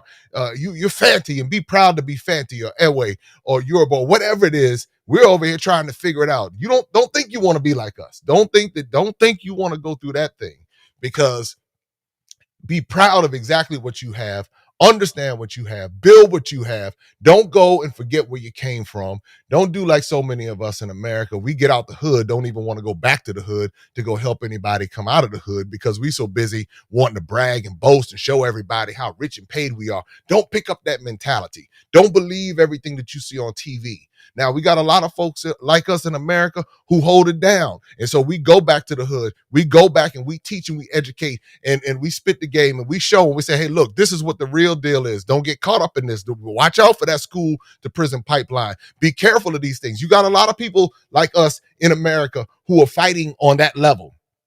Don't get caught up in what you see, because even when it comes to entertainment, even when it comes to all of this stuff that they have going on, that's even a play on the mind. That's why when I would go, every place I've been in Africa, I would always see a satellite dish. I would see on mud houses, a satellite dish would be there. And in a house that's basically falling down, a satellite dish is on there. I said, that's the new colonizer right there. I said, this is how they're doing this. I said, they're pumping all of these images in and they're giving select channels and they're saying, this is the way to go. And you want to get out of your situation, and then you want to go brag and boast so everybody can see you. Everybody wants to be cute. Everybody wants to be an IG star. Everybody wants to be a YouTube star. Everybody wants to be all these different things. But the people behind the scenes who are making all the money, they're the ones who are able to exploit that. And then what they do is they say, we'll pay you more money to reinforce these images to keep your people in bondage, instead of saying, no, I don't need to take your money. I can make my own money. Or let's say, you know what? I'll take your money, but I'm not going to keep my people in bondage. I'm not going to go and put this image out here that's going to ensnare them in their mind, where they're chasing after something that's ultimately going to lead them into a trap. When you begin to have conversations and you show them the system, so how is it that the Chinese can come in and go to the villages and get all of this land and build all of these developments? Well, then you begin to show them that, well, this is what they do. They have banks back in China that they connect with, and then they bring those resources in. So now, okay, well, I might not be able to get to a Chinese bank, but how do I connect with a local bank and begin to start small? Or let's say maybe I can't connect with a bank because we don't have really a debt system in this particular culture. So maybe what I can do at this point, maybe I can get 10 people, and then we can come together and we can get the resources. We can go get the cement, we can get the blocks, we can get the foundation, we can start building one house at a time. And then what we can do is we can start using social media to say, hey, look, we have a guest house, and you learn what it is people from the West. Now, this is how you pimp the West. I'm going to put you on game on how you pimp the West, because you got a lot of bougie people coming from everywhere in the West. So you go and you build a nice place. You put it together with all the Western amenities, get some good Wi-Fi in there, get some good clean water, make sure the water's good and clean and all that good stuff. And then you put it on Airbnb. And then what you do is you undercut the price just a little bit because, folks are always looking for a deal. And then you have a nice place that people come back to. And then you take those proceeds and you build another one and you build another one and you build another one. This is how you do it on a stealth. Don't go brag and boast and tell everybody, yeah, look what I'm doing over here. See what I'm doing this. So I'm talking about if you're on the continent, wherever you are, and you do this little by little by little by little. This is how you can start to chip away at some of this stuff that's going on. It's a beautiful thing. And you just take the lessons from those who are coming in to exploit, and then now you don't allow yourself to be exploited. Don't sell your land cheap. Don't go and again, this whole affection or lust for the West is something that you want to just really check, because that's an illusion itself. That's an illusion of wealth. And so what you think people have wealth, a lot of people in America, they just have debt wealth. So they have access to a whole bunch of credit, but a lot of times they don't know what to do with it. So then they get themselves in that kind of trap.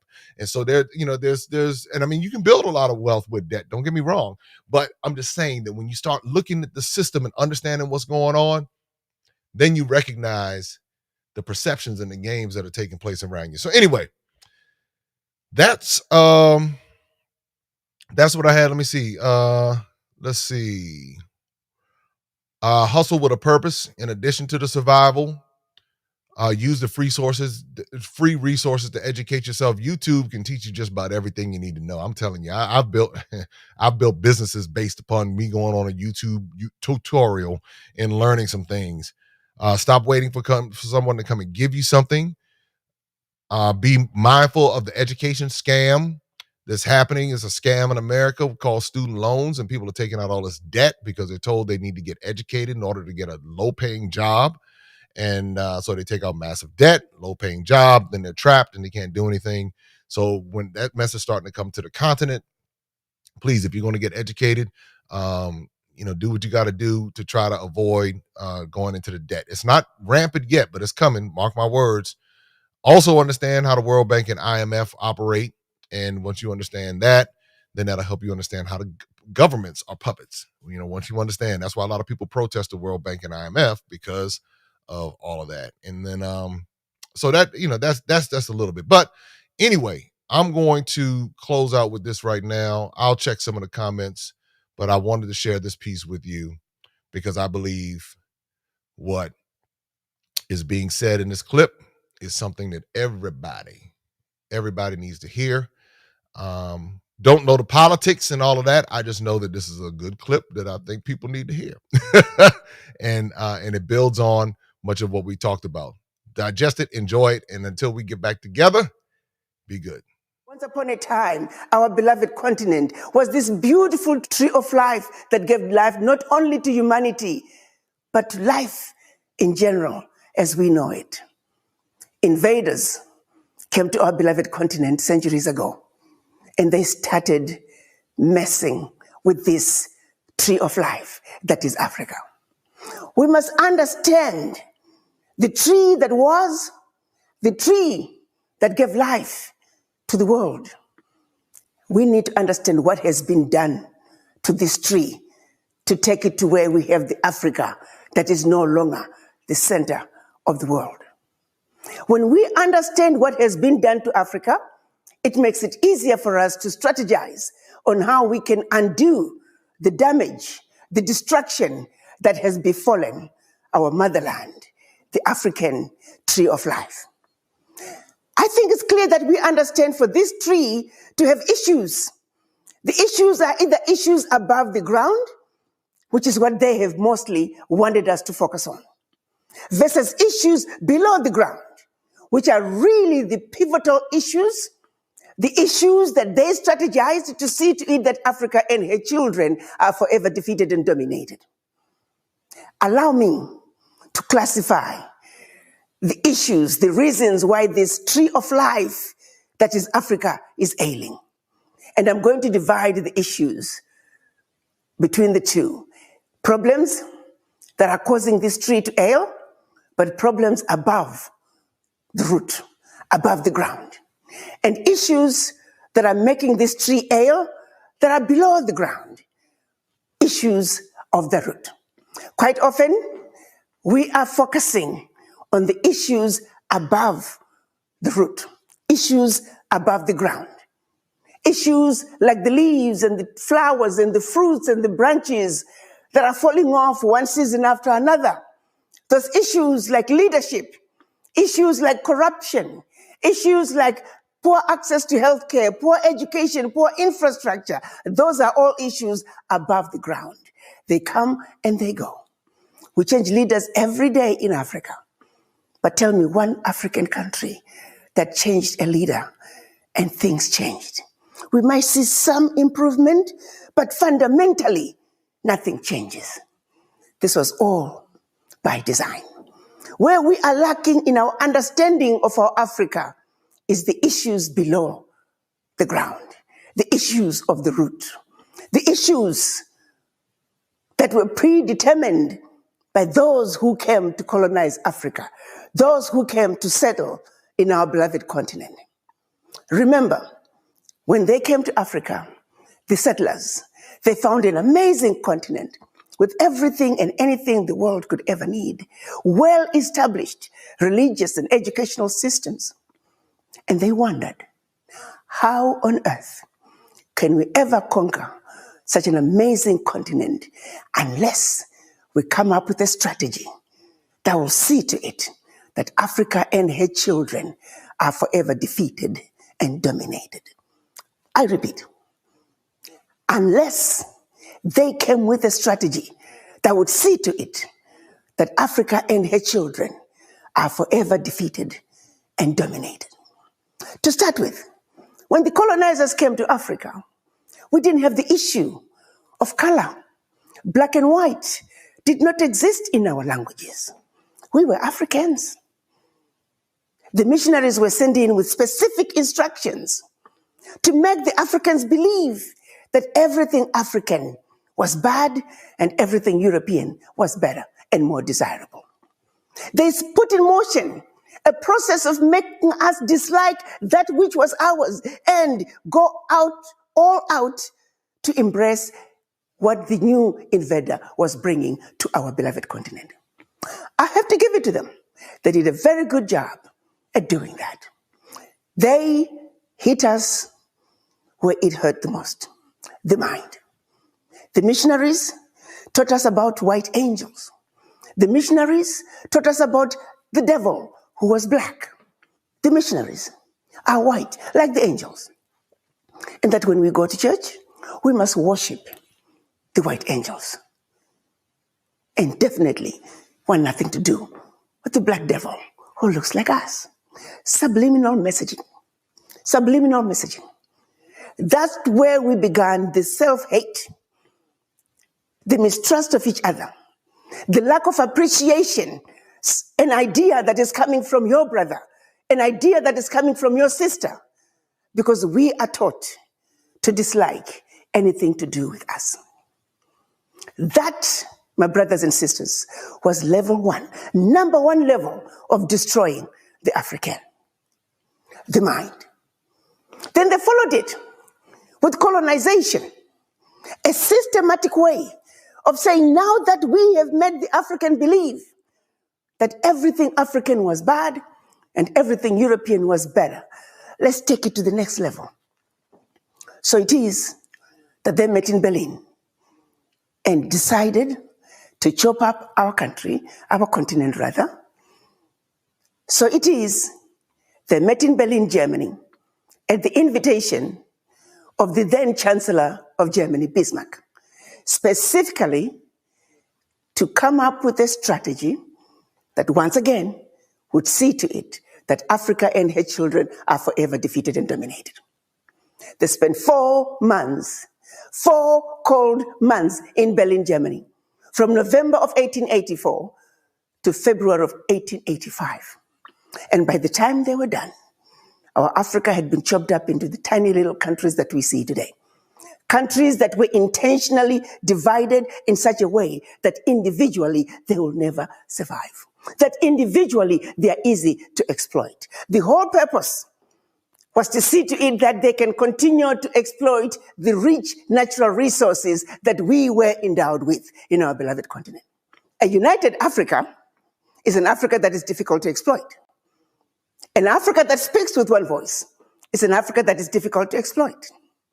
So it is what they came up with, their strategy of 1884 during the Berlin Conference, is what gave us the Africa that we have today. An Africa that has countries like Benin, countries like Togo, countries like Central Africa Republic, Niger. As a matter of fact, all African countries. Then they turned around and said, okay, here we are. You are independent countries.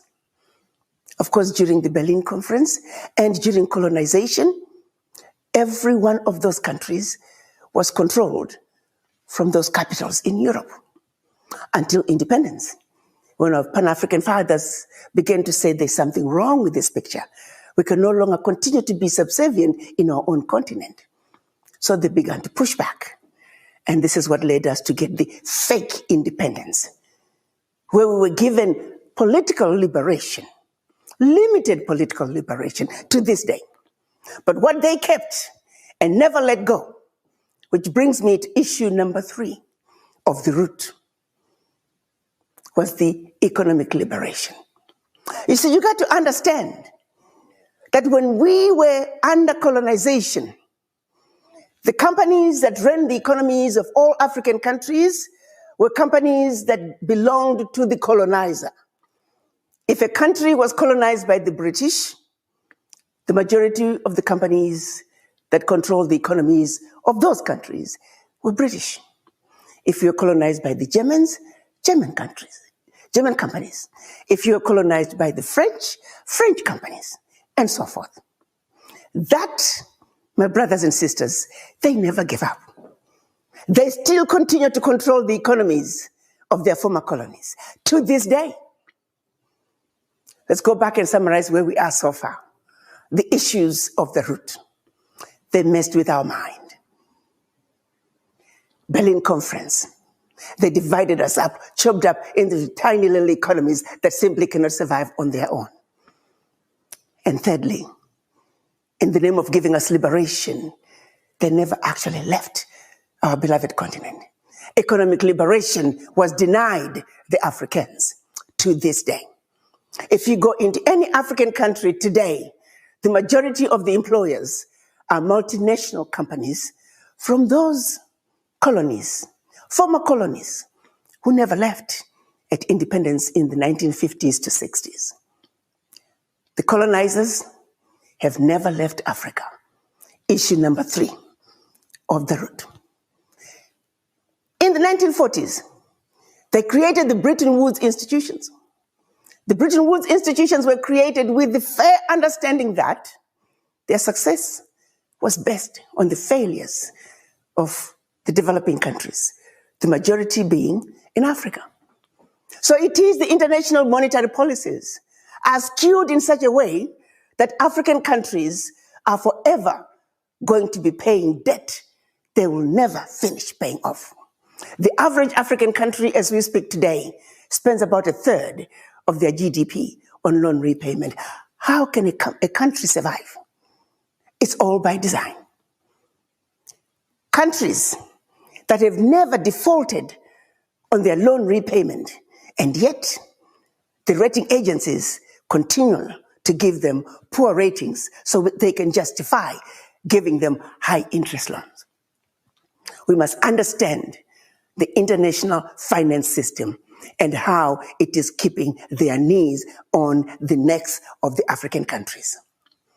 The international finance system must be analyzed, and we're asking those involved to give Africans a break, and that we must treat Africa fairly. We must demand that. Issue number 4 of the root. The international trade policies. You see, the continent still has 80% of its natural resources. Africa is the continent where the rest of the world is going to for their needs. Gold, check. Diamonds, check. Oil, check. Coltan, check. Copper, check. The list goes on. It's all in our beloved Africa. And the world wants it. The world wants our natural resources. Here is the problem. Going back to the Berlin Conference, the international trade policies make it very difficult for African countries to add value to our natural resources. Hence, as we speak today, the majority of the natural resources coming out of Africa leave Africa without value addition.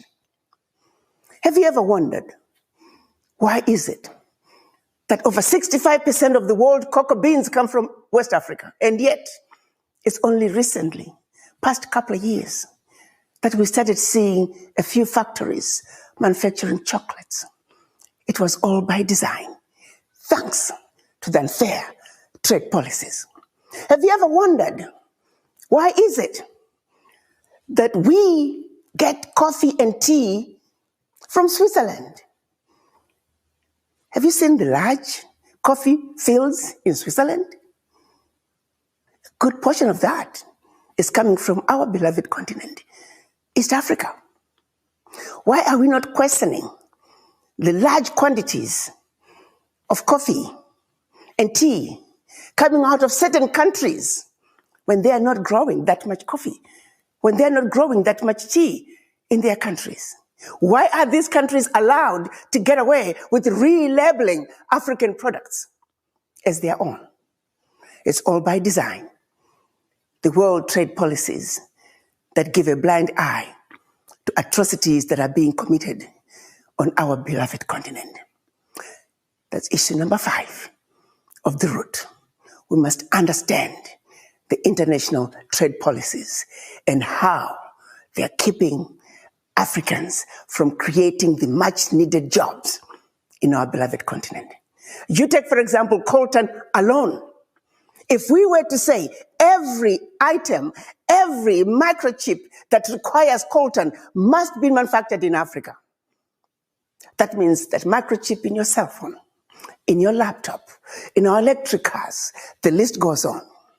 That alone could create millions of jobs for the Africans, so we can no longer talk about unemployment for our youth. That alone. Have you ever wondered, if we were to say everything that requires chocolate must be manufactured in Africa, do you know how many jobs we could create? Those who are manufacturing chocolates outside Africa, all they're adding is water and milk. Do people even know that? Does the world even know that? Cities are built out of African cocoa beans. Does the world know that? Why is that being allowed? It's the unfair trade policies. I could go on and on and on about the natural resources out of Africa that are creating jobs for the rest of the world. That has got to change. And we African diaspora must understand it, appreciate it, and do something about it. Issue number 6. See, we all talk about, we want change in Africa. We want better healthcare. We want better education. We want better infrastructure. Well, guess what? No amount of money put into Africa will give us the healthcare we desire. Why? It's because the majority of the healthcare workers are outside Africa. Like I often say, there are more Ghanaian doctors in New York City than in Ghana, the country. There are more Nigerian doctors in Los Angeles than in the country of Nigeria. How then do you improve healthcare if there are no doctors? Let's be realistic, my brothers and sisters. This is a moment for you to stop and think. We can't expect quality healthcare to just happen out of nothing. We have to participate.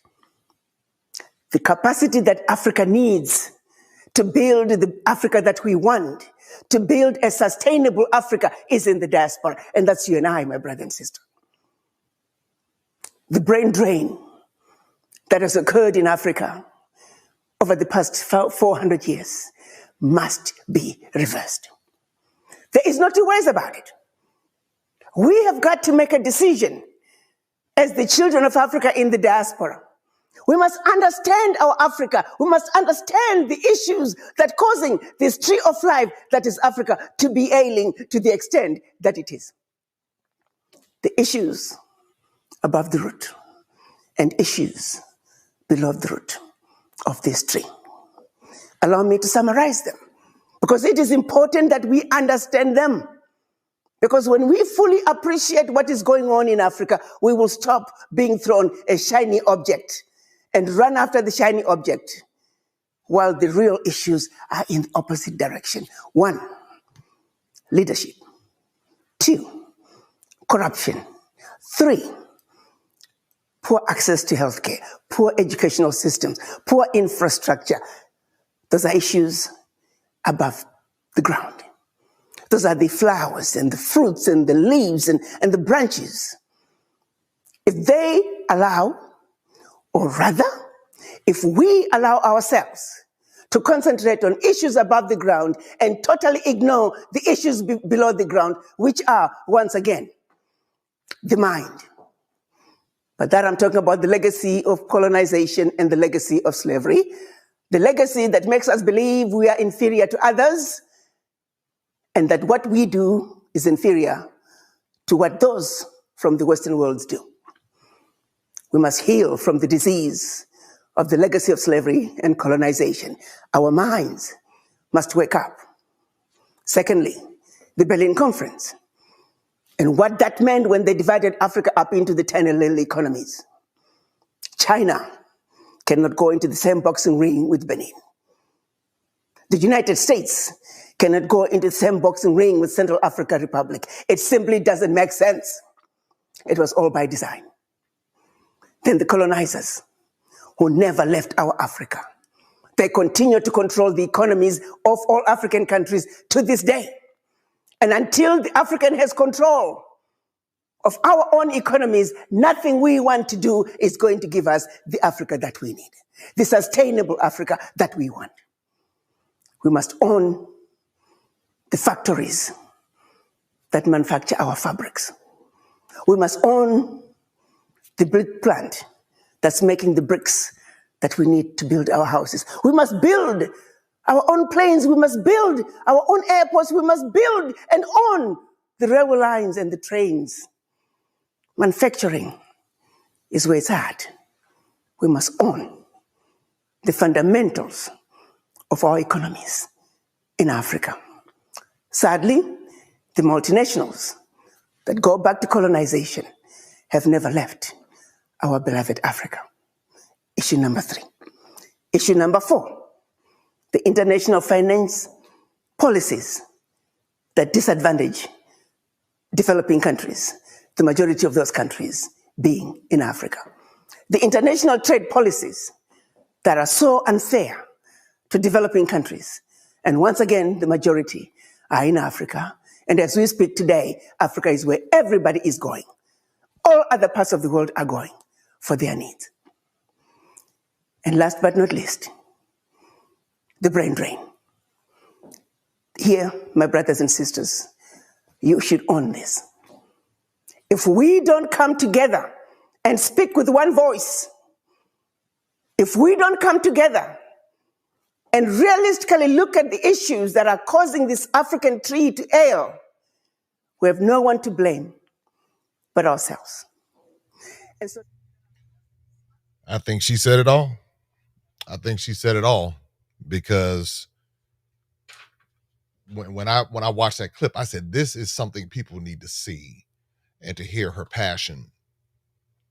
And it's no different for Barbados, Jamaica, the Bahamas, Haiti, other islands in that part of the world. It's no different in Brazil.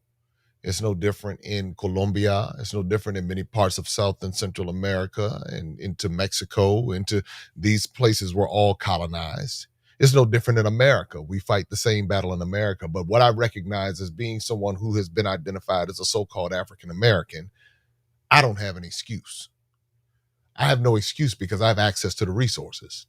I have access to their educational system, but I also have a cultural connection to the very places that have been exploited on the continent of Africa as well as in America. So when all of the pieces of the puzzle start coming together, I have no excuse. I don't have an excuse to show up in America half-cocked complaining about I don't have any opportunities and I don't have access to this or I have access to that. It's the fact that I need to now focus my energy on understanding, one, historically what has happened, but also the systems that have been around me, but then recognizing the opportunities that I do have. And part of that comes with the whole decolonization, where she talked about the mind, because if the so-called African American can get the mind right and connect that with the resources, then that offers a bridge to be able to take those resources to the people who already have the skills.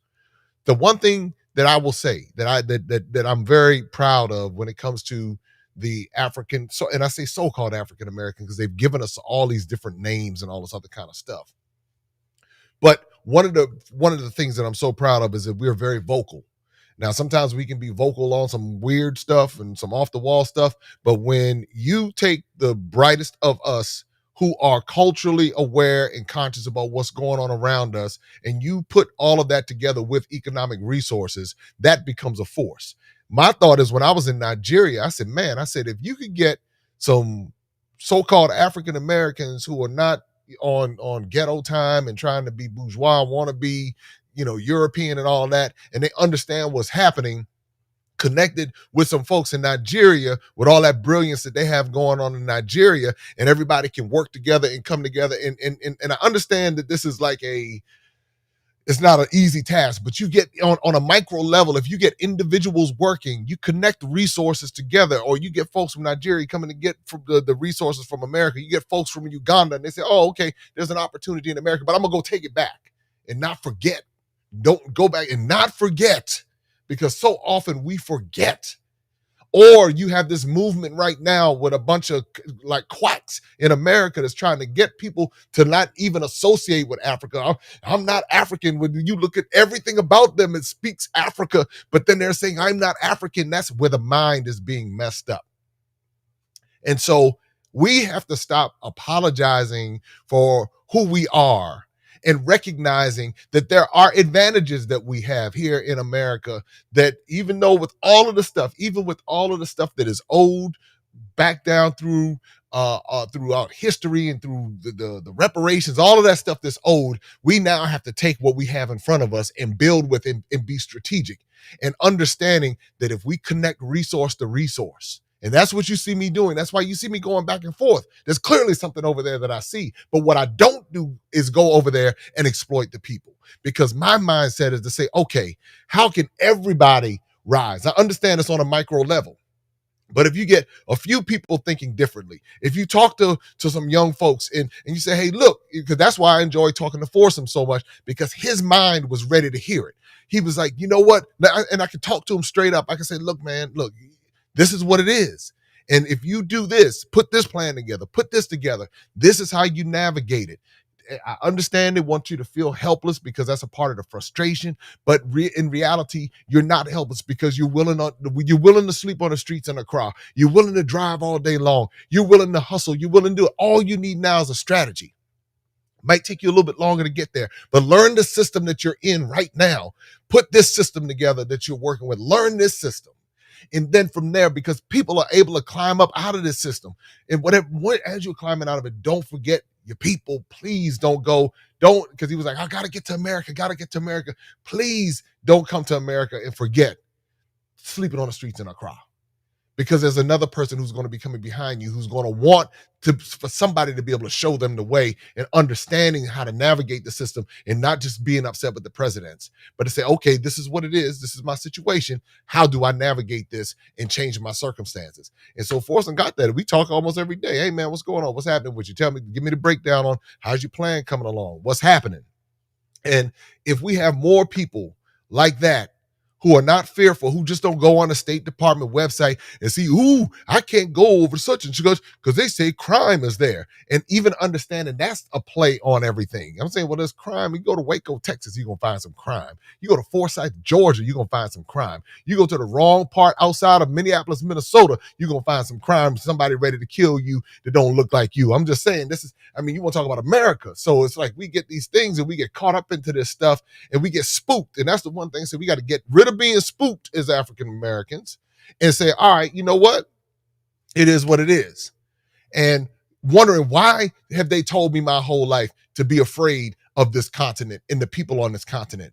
That's an old play out the old book. Why don't they want me to go see what's over there they don't want me to see? When I was the only Black person in the airport in Zanzibar in Tanzania, and I looked around the airport, I'm talking about as a traveler, and I said, I'm in quote unquote sub-Saharan Africa, and I'm the only Black person in the airport. I said, wait a minute. I'm going to the resorts and I'm looking at all the people on the resorts and none of them look like me as far as from a local perspective. And I'm watching. And then this is the other thing I said, when it comes to, I was talking about this a little earlier, when it comes to the whole religious aspect, and I know in different parts of Africa, it's heavily religious. But what I'm saying is if the religion is leaving you impoverished, if you're giving your last penny and all you doing all the time and working, giving to the preacher, giving to this, the church is the prettiest building in the village. There's a church in every village, but yet you got the Chinese coming in with something else and somehow they build everything up. You got the Mormons coming in, building everything up. And somebody was telling me, well, they got more pressing problems than white Jesus and the fake white Jesus and all this other kind of stuff. I said, all works together. It's all intertwined to make people docile, to make people content with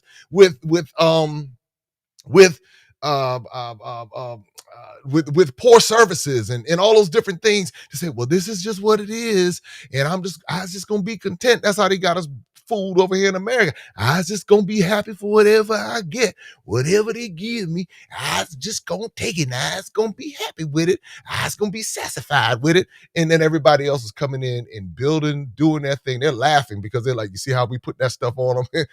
As a matter of fact, they don't even read, because if they read, they would know that the fake white Jesus, there was a problem with the fake white Jesus. If they even read the very book that is there in front of them, they would even know. If they took the time to read it, they would even understand the power that they're supposed to have to be, and they should not be just content with just like mediocrity. And so when we begin to get this stuff together and say, educate ourselves and to say, all right, let me get to this point of studying and reading, and not just reading A, B, C, D, E, F, G, 1 + 1 = 2, but let me understand systems. Let me understand how these systems have worked historically and how these systems have been designed to create behaviors within people. See, that's what I had to do. And that thing was painful. When I hit the streets in Ghana for the first time, I said, I've been fooled my whole life. I have been fooled. I have been conned. And I said, and I couldn't put it all together at one time. I had to go from place to place to place. And I said, these people who supposedly educated me, these people who were supposed to be spiritually leading me, these people who were supposed to be the ones who were telling me the right way to go, they don't know themselves, but yet they claim to be authorities. Yet they claim to be the people who know all of this stuff. And I said, their minds are just as colonized as mine. And I said, it was little by little by little, I would sit among the people and I would see the kindness of the people, but yet they told me those Africans don't like you. And every place I went, I never experienced those Africans don't like you. Half the time they wouldn't even know I was American, if you will, for lack of better words, until I opened my mouth. When I went to Nigeria, the people were surprised. You weren't born in Nigeria? Nah, I wasn't born in Nigeria. Like, whoa, we thought you were Nigerian and like you went abroad and you came back.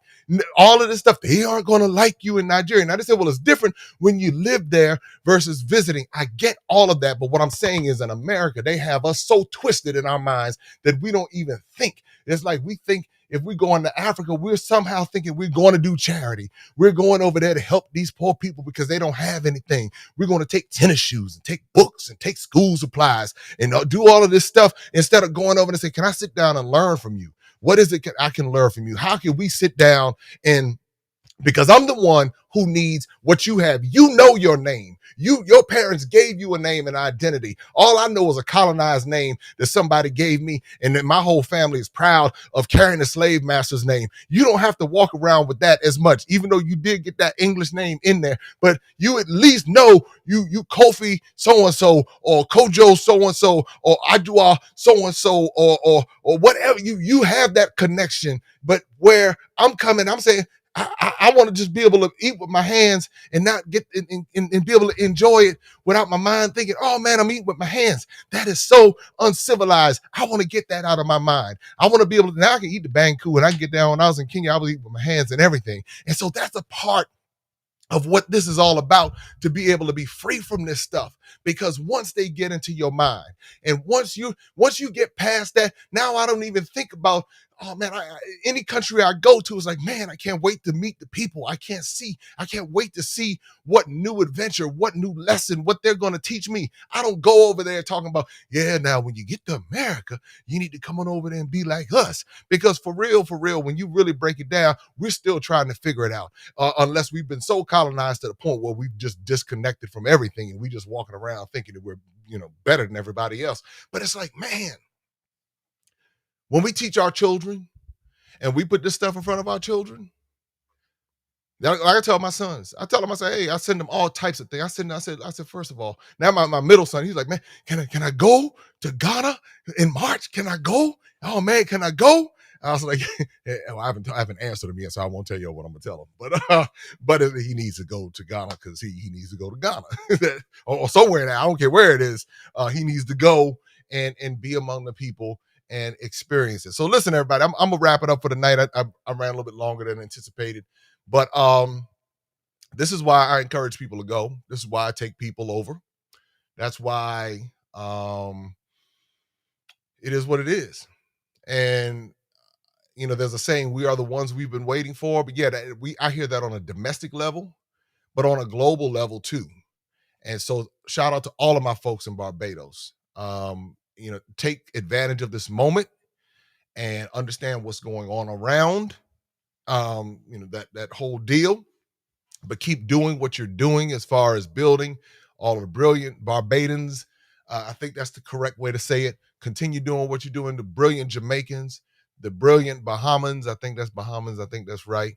St. Lucians, St. Croixans. I might be messing this up by now, but y'all get what I'm saying. Haitians, Dominicans, everybody continue to understand why things are happening the way that they're happening. Let's keep building. Let's keep educating ourselves. The greatest weapon we have against this foolishness that has been taking place for over 500 years is education. And if you're willing to liberate your mind, and that's what started with me, just one trip opened up the whole thing. And so now it's like, hey, I'm learning something new every day. I'm not delusional I'm not caught up in nationalism. I love the people in America. So I don't have a problem with the people in America. The system of America is jacked up, but you know what? You use the system to your advantage. And so I just happen to be born here. And so that's a right that I have. So I'm going to use that to the maximum to be able to empower others here in America and anywhere else I'm able to connect with people. But I'm not here to try to change people to become Americanized or Westernized. And like when I see people in that with their natural hair and their natural features, I go out of my way to celebrate that, because I know what Western culture has done. I see it all throughout the continent. It's like, that's not indigenous. That's something that they put here. And so whenever I see someone who's pushing through that thing where the culture tries to tell them that there's something wrong with your hair, there's something wrong with your skin color, there's something wrong with you, I try to say, hey, that's really nice. The hair is really nice, or whatever it is. It's whatever that person is as much of the indigenous of them as they're trying to express. I try to encourage them, and that's something that we. And I recognize and I respect people's ability to have different styles and different things and all of that. No problem with that. But what I'm saying is, when I see somebody trying to break through it, is able to say, hey, you know what, keep doing that, because little by little, that's going to pass to the next generation. And the next generation is going to see, hey, there's nothing wrong with me, because guess what? They went out of their way to make sure that people globally were told that something was wrong with them. That's why people are having bleaching creams, bleaching pills, all this kind of stuff, because somebody told them they were inferior and they believed it. So now we push back by saying there's nothing wrong with you with all of your African features. Nothing wrong with you. Embrace that. That's how God made you. God didn't make a mistake. All that religion going on, you ought to know God didn't make any mistake now. Now, I'm saying you ought to know that by now. God didn't make any mistakes. So make sure that when you, in that time, to say, you know what, God, thank you for making me the way that you have made me, because he did not make any mistakes. And so as a result of all of that, that's what we walk away with. This is how we begin to empower people. This is how we begin to change these narratives, tell our stories unapologetically. And as long as we're unapologetic, because you'll never hear me, I'm sorry. Well, I'm sorry. Well, I hope it didn't hurt your feelings. Yes, I'm not trying to hurt anybody's feelings. I'm not going against any ethnic group or anything like that. I'm just telling the story. So there's no need to apologize. It is what it is. And so when we stand on our 2 feet, and there'll be other people who will see, and they will come stand beside us. That's why what happened with George Floyd was so important, because it woke up something. I believe what it did, George Floyd, coupled with that foolishness with Meghan Markle and how they tried to drag her through the mud, all of that stuff started to shine a light on that so-called royal family over there in the UK. And they recognized from a PR perspective that things are starting to erode. And the last thing you need is for things to start uprising, especially with people who have resources and influence. And that's what social media does. That's why it's important to share links like these and share talks and conversations and keep this stuff circulating, because what it does is little by little, as people wake up, you begin to see the narratives change. So anyway, everybody, that's all I have for tonight. I am thankful for everybody who hung with me. We ran 2 hours tonight. Didn't expect that. Anyway, hey, listen, y'all know what to do. Get these bundles. This is how we begin to change these narratives. This is how we do it. We made it very affordable, $25 for all 3. Tanzania, Zanzibar, and Ghana. This is how we get the babies, and we begin to start changing the narrative with them, free shipping included. And that's how you do it. Right there on the screen. You can order all 3 Darren and Destiny books, bit.ly, Darren and Destiny bundle, much more on the way. Can you tell I'm excited to be back in my studio? I've been going almost every night now, and we're going to keep it rolling. More stuff on the way. Enjoy your evening. Talk to you soon.